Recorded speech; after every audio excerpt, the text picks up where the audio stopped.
Here is the details of our chosen case study entitled Using Mass Media Campaign to Change Pesticide Use Behavior Among Smallholder Farmers in East Africa.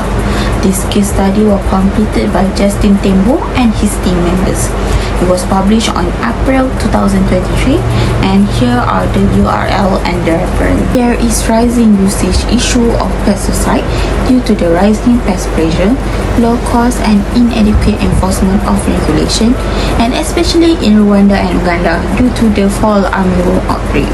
However, there are significant dangers to human health, the environment, and the sustainability of agriculture when smallholder farmers abuse pesticide through improper application, a lack of protective gear, and improper disposal method.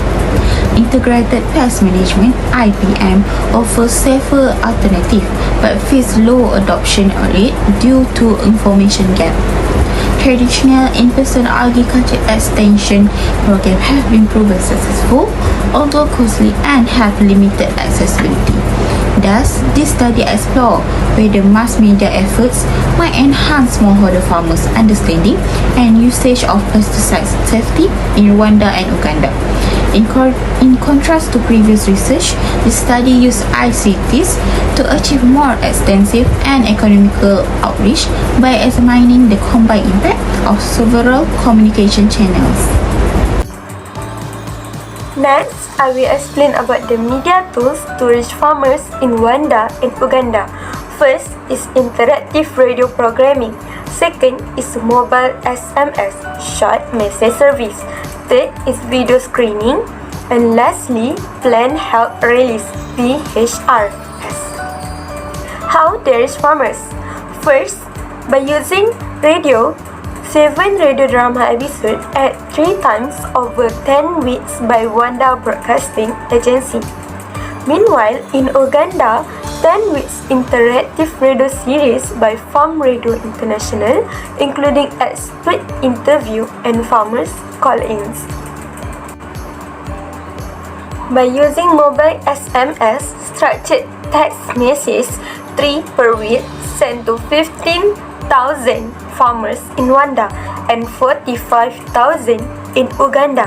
SMS message provided actionable, consist tips about safe pesticide use and IPM. Next tool is video screening. In Uganda, 10-minute video shown in 70 communities using motorcycle-mounted micro cinema. Each video session attended by about 30 farmers with expert facilitation. Another method is planned health release, PHRS. In Rwanda, the release held in 19 location community center, market, with practical demonstration. Each rally attended by over 1,100 farmers per district. Each rally lasted about 10 hours and included live demonstration by teams of experts on safe pesticide use. Hi, now I will explain to you the communication strategy used in this campaign to change pesticide use behavior among the smallholder farmers in East Africa. First, the campaign used multiple platforms to reach farmers effectively. Radio was the main tool as it's widely accessible and trusted by the rural communities. Short message service, which is SMS, were also sent to reinforce important safety tips. Planned health release, which were held in person, allowed direct interaction and discussion. In Uganda, video shows were used to visually demonstrate safe pest control practices. This multiple channels approach ensured that the message were received from different sources and remembered better.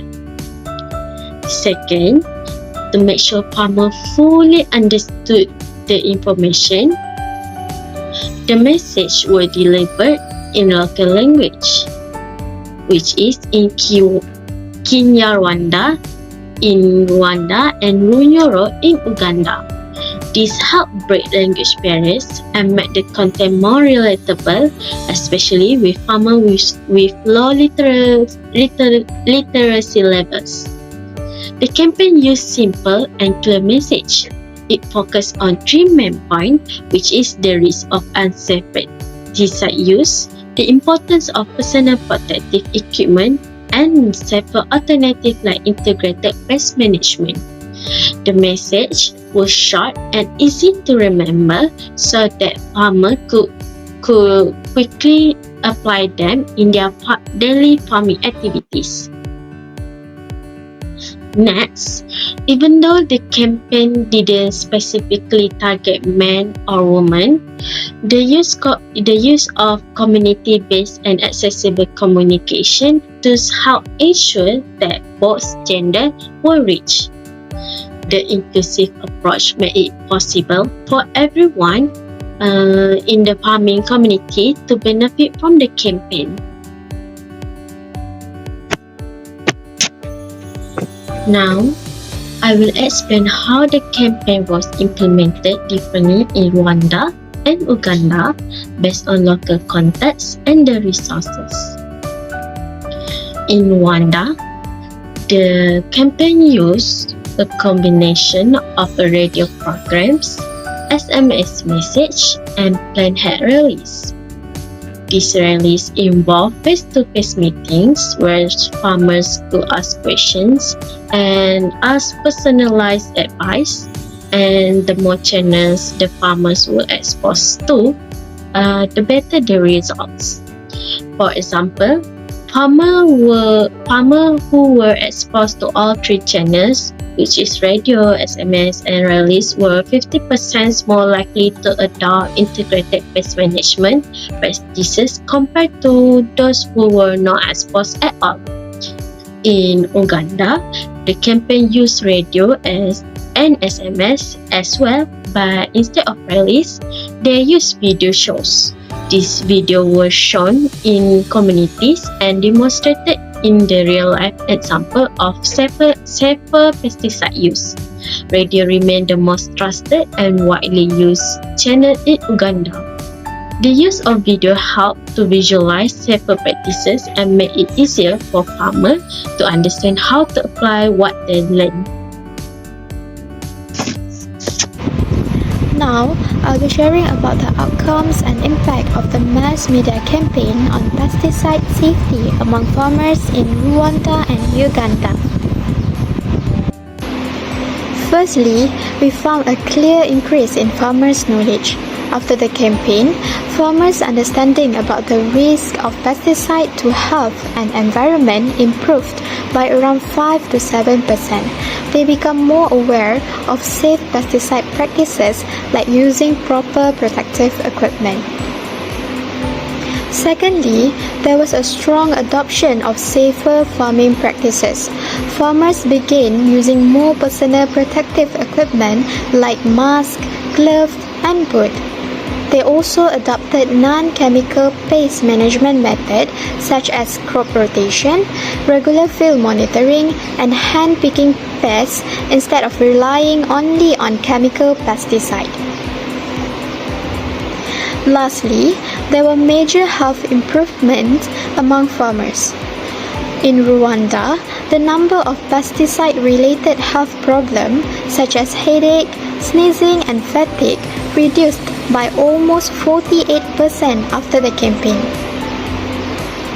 So overall, the mass media campaign played a significant role in improving farmers' knowledge, encouraging safer practices, and protecting their health. The conclusion highlights the effectiveness of multi-channel communication strategies in promoting safe pesticide use among smallholder farmers. Approach that combine radio with SMS or video screening lead to greater improvement in knowledge, safety practices, and PPE use compared to single-channel campaign. In Rwanda, the radio plus SMS combination showed a notable 12% increase in knowledge scores, while in Uganda, the pairing of radio and video proved especially impactful. Multi-channel approach were more effective because they reinforce messages across different formats, allowing farmers to receive, understand, and retain the information better. By reaching farmers multiple times and through different ways, the campaign strengthened learning and encouraged safer, more sustainable pest management behaviors. Finally, we move on to our last slide. To improve the effectiveness of future campaign, several key strategies should be prioritized. Firstly, campaigns should emphasize the promotion of lower-risk pesticides such as biopesticide alongside the use of personal protective equipment to secure safety measurements. Next, they need to enhance local contextualization, which fits the local situation by sharing useful tips and solutions toward available technologies and practices, so farmers find it easy to follow and adapt. Last but not least, multiple complementary channels should be used more often to maximize the impact, making sure the information is easy for the target audience to understand and also remember. Thank you for your attention. I hope this presentation contribute to be a better understanding of how multi-channel, context-specific campaign can enhance safe and sustainable farming practices.